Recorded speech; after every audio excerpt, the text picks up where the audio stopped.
100% असफलता ही असफलता है, नहीं मान सकते।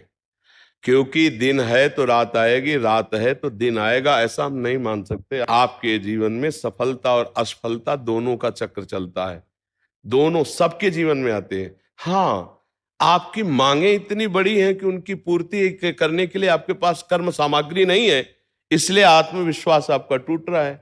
अब आप हीरा का हार पहनना चाहो, जेब में 100 रुपया है और आप फिर भगवान को कोसो और अपने को कोसो, तो नहीं। अगर 100 रुपया है तो आप 100 रुपये की ही कामना कीजिए, 100 रुपये की वस्तु की तो आपको परेशानी नहीं होगी।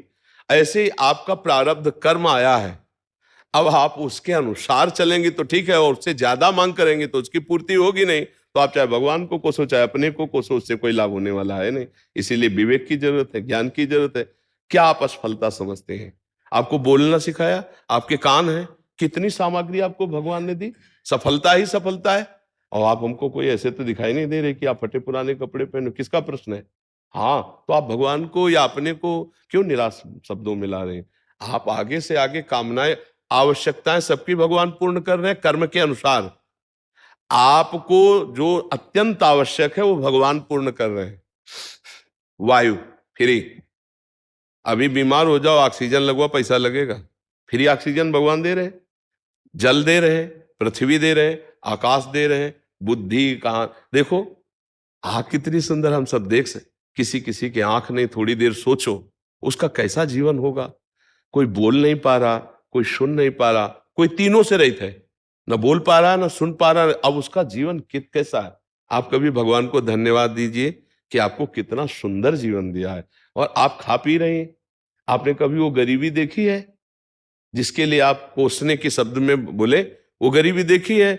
आप तो बहुत ऐसा लग रहे हैं कि अच्छे घर से हैं, तो आप ऐसा क्यों बोले? नहीं, आप ऐसा बोले क्यों?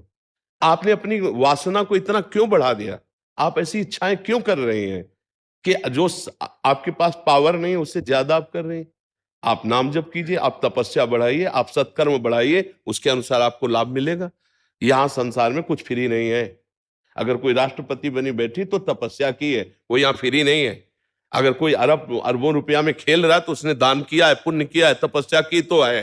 अब पाप कर रहा है तो उसका परिणाम आएगा, सब नष्ट होगा। लेकिन पूर्व में उसने किया है, उसका फल उसको मिल रहा है। यहाँ यहाँ एक पैसा भी फ्री नहीं है, हमारे कर्म के अनुसार ही हमें मिलता है, हमारे कर्म के अनुसार ही जाता है। अब वर्तमान में तुम्हारी खेती क्या है?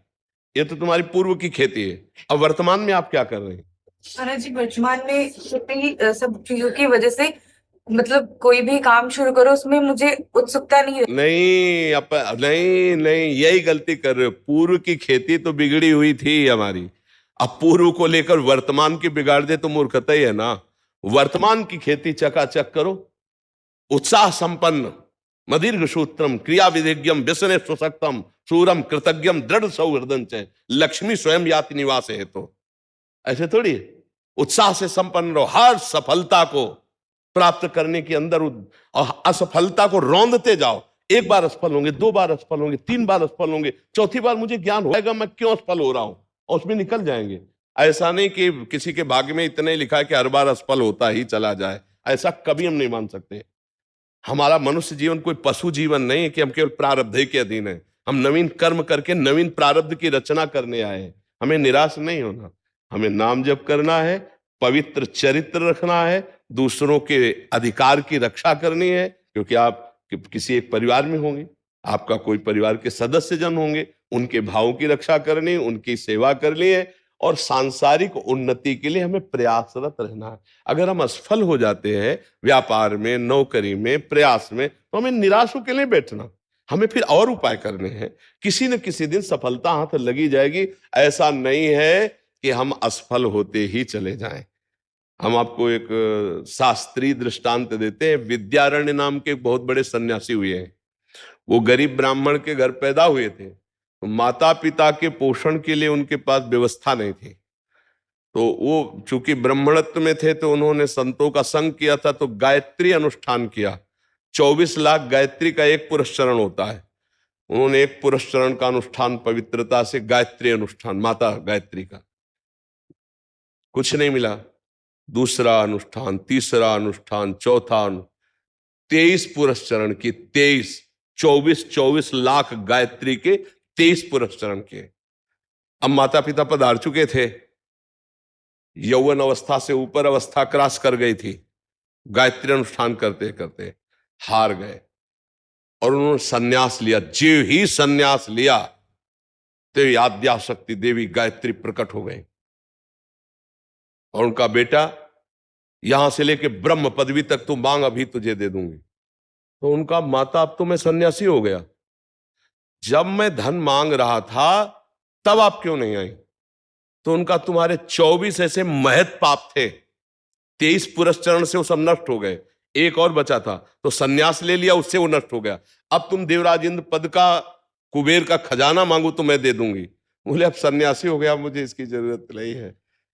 तो इससे हमको ये मिला कि जब तक हमारे पूर्ण उन्नति में बाधा डालते हैं, हमारा प्रयास असफल हो जाता है, तो हमको साथ में भजन ही करना है। हमें इसीलिए कहते हैं राधा राधा राधा राधा, कृष्ण कृष्ण हरि हरि, राम राम। जो नाम तुम्हें प्रिय हो भगवान नाम, वो नाम जप करो, क्योंकि वो नाम तुम्हारे उन पापों को नष्ट करेगा।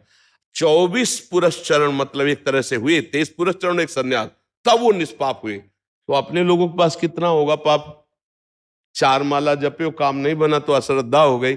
सोच, ऐसा नहीं होता। वो 4 माला फ्री नहीं जाएगा, वो 23 पुरस्चरण फ्री नहीं गए। 24वां सन्यास लेते ही माता जी साक्षात प्रकट हो गए, आप जो मांगो। तो उनका, बहुत बड़े महापुरुष हुए हैं विद्यारण्य सन्यासी जी, उनके बड़े बड़े ग्रंथ हैं, बहुत उच्च कोटि के महापुरुष हुए। तो हमारी ये प्रार्थना है, असफलता में हमको निराश नहीं होना, हमें रौंदना है इस असफलता को। हम मनुष्य देह प्राप्त करके भगवद अंश है, हम कोई पशु नहीं है कि हम असफलता में बस झुक गए, उत्साहहीन हो गए, भगवान से अश्रद्धा हो गई, जीने से अश्रद्धा हो गई और क्रियाओं से अश्रद्धा हो गए। ऐसा नहीं, हर बार हम लड़ेंगे, एक बार विजयी होंगे। जीवन में एक बार तो हम विजयी होंगे, हम परास्त करेंगे। 2 साधन चलना चाहिए, एक आंतरिक नाम जप और एक बाह्य प्रयास, तो हम सफल हो जाएंगे, बिल्कुल सफल। अर्जुन जी से यही भगवान कह रहे हैं, मैं तुम्हारे साथ हूं, मामनुस्मर युद्ध च, मेरा स्मरण और युद्ध कर। युद्ध माने कर्तव्य कर्म, अपने कर्तव्य में लगे रहो और मेरा स्मरण करो। स्मरण क्या करेगा? पाप को नष्ट करेगा। कर्तव्य क्या करेगा? आगे की उन्नति का रास्ता खोल देगा। अब हम लोग सही पूछो तो धर्म का आश्रय नहीं लेते, भजन का आश्रय नहीं लेते और मनमानी आचरण करते हैं। कोई बिरला ऐसा होगा जो अपने जीवन के चरित्र को पावन करके, धर्मयुक्त चल करके ऊंचाई पर चढ़ना चाहे। नहीं तो ऊंचाई पे चढ़ना चाहता है, लेकिन जहां से ऊंचाई बनती है उसे खो देता है, तो वो ऊंचाई कुछ दिन के बाद उसकी मिट्टी पलीत हो जाती है।